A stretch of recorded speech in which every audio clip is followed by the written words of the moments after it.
大家好，我是田园，今天给大家分享一个早餐玉米饼的做法。首先我们准备150克的玉米面，然后先加入150克的普通面粉，接着我们先加入3克酵母粉，然后再加入3克无铝泡打粉，最后我们再加入25克白糖。都加好后，我们用筷子先把它们充分搅拌均匀。搅匀后，先打入1颗60克的鸡蛋，然后再往里面加入330克的温水，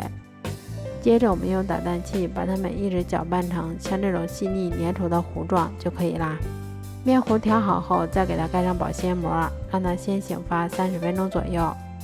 醒好后，我们用筷子先给它搅拌几下，排出里面的空气。接着我们把电饼铛先预热，不用刷油，然后再用勺子依次舀入我们调好的面糊，全程用中小火慢烙，中间给它们轻翻动一下，确保受热均匀。最后一直烙至两面金黄后就可以出锅啦。这样做出的早餐玉米饼吃起来非常的松软香甜，而且做法也非常的简单快速。如果喜欢的话就试吧，喜欢我的视频就关注我吧，谢谢您的支持。